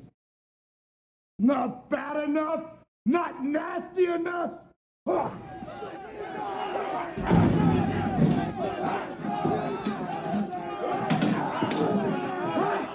It's not nasty enough for you? That's what I'm talking about. Now listen up here just a second. Nobody's closer than blood. You two guys been together long time. Nobody's like family. Colonel Parker got Bunkhouse Buck, Terry Funk Iron Anderson, Ming himself got a bad bunch. The War Games give an opportunity to be bad and nasty. Needs a rip and tear, everything you like to do. You don't have to think about it. Opportunities knocking. War Games. Dustin, myself, the Dream, and the Natural, and the Nasty Boys at the War Games against Parker and his men, brother. If you want to seal the deal, let me have the scrap ball dang, baby. That seems pretty nasty to me. It's nasty time! Get the War Games, boys. More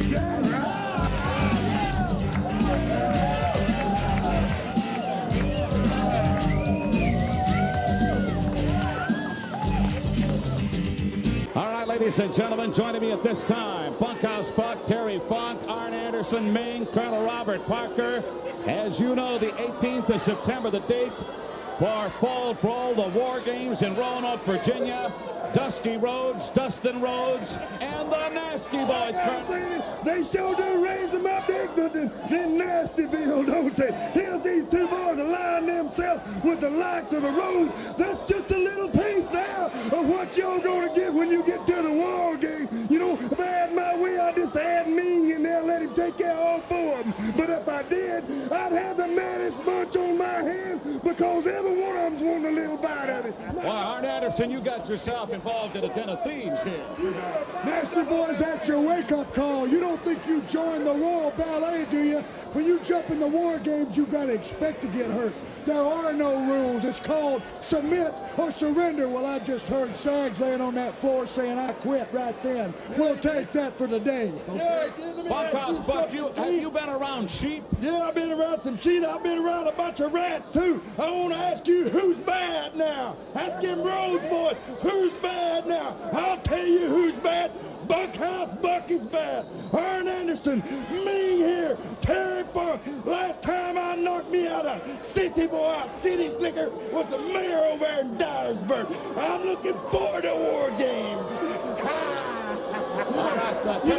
You know, I feel sorry for Dustin Rhodes. You know, what has he got for partners? Two butt heads, and one old man. What are you, Dusty? Are you on ARP? ARP, Dusty, ARP. You get it, you egg-sucking dog. ARP. You understand ARP? You know what ARP is? That's for them old codgers. You know what I'm talking about? ARP, Rhodes, ARP, Rhodes, ARP. I don't know if we can sort all of this out. One thing I can guarantee you, these four men right here are going to be locking up with the Rhodes and Nasty Boys as part of Fall Brawl, the War Games, on Sunday, September 18th, live on pay-per-view.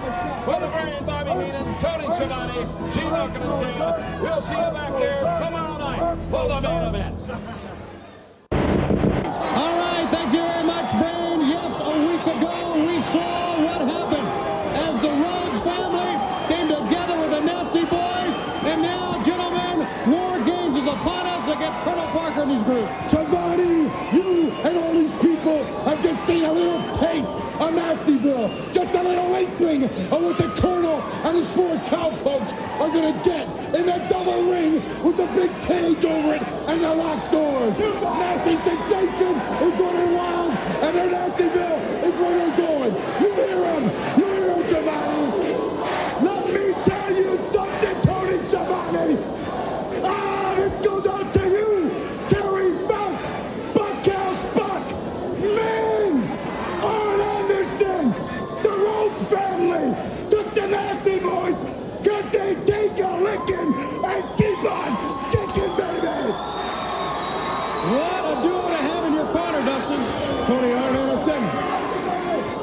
to know that I haven't had one decent night's sleep in weeks because of the mistake that I made. And it did cause me a broken arm. And it hurt for a long time, but I'll tell you one thing. That hurt has turned to hate. You see, Arn Anderson, I am innocent no longer.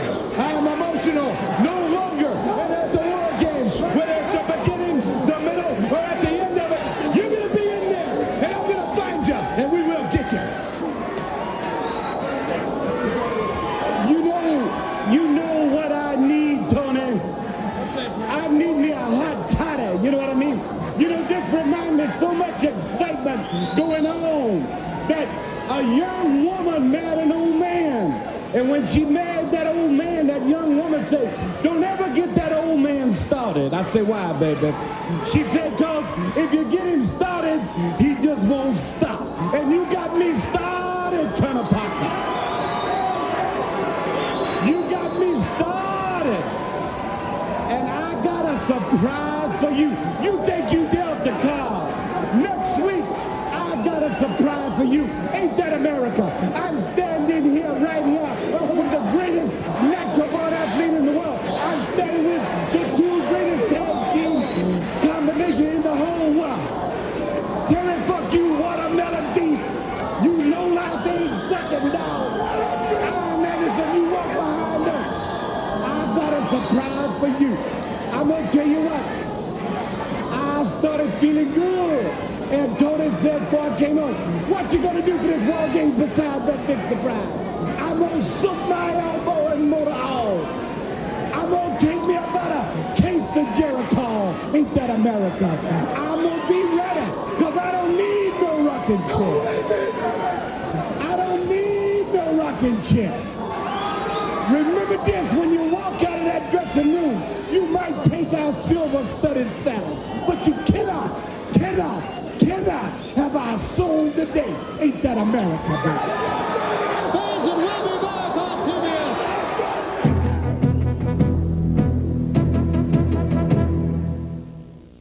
Come now. Yeah. What's big? Is no black and white world. So live in full color. Yeah, man. No reason to hide, to come out from under. What's big? Justified to be brave, no reason to fear. No reason to fear. Express your big self as long as you're here. Oh yeah. And let no man make you his guinea pig, and no man will if you just stay big. Stay big, big. The car on the right was filled with Castrol Syntec, a synthetic oil, the other with conventional oil. They were then drained and started without oil to prove a point. You see, Syntec has a unique molecular structure that bonds to engine parts. Lab tests show it leaves a layer of protection far stronger than conventional oil. And if Syntec protects this well now, imagine if you leave it in. Castrol Syntec protects in ways other oils can't. How many combinations? In every bag Skittles. of Skittles bite-sized candy. Let's do this one bag at a time. Well, there's strawberry. We got lemora. Or a grapeful. And berry lime. Berry lime. Look, this is how it works. Okay. Well, then there's Drop-a-Santa. Banana-Melba. Tropbanana. Castleberry. Good. See, every Skittles combination Is a new taste with a new name. Well, for example, Maple sour apple cherry. lemon Melba Or lime. lemon Melba lime. Lemon Melba lime? So how many combinations are there? Hello? Find out for yourself. Taste the rainbow. If you're a podcast host, listen up, this one's for you. My name is Allie Jackson. I'm the host of Finding Mr. Height, a dating and relationship podcast that I've been doing for 4 years now, sharing my positive and practical approach to dating that's built on my own life experience. And I wanted to share another experience that I've had, my secret behind monetizing my show. It's called Red Circle, and I was just telling my colleague about how much I love their platform. With Red Circle, not only am I getting a seamless hosting experience, but I also love the support I receive in ad sales. It's not just typical ad sales either. It's targeted opportunities based on my show and my life. And the platform is super simple. You just set your preferences and Red Circle matches you with sponsors that align with your show. You can vet every opportunity and their platform gives you great analytics. More recently too, my Red Circle team has brought me opportunities outside of my podcast on social media to really augment the podcast partnerships, bring them full circle. I just can't recommend them enough. If you want to give it a try, go to redcircle.com to get your free trial. That's redcircle.com for a free trial.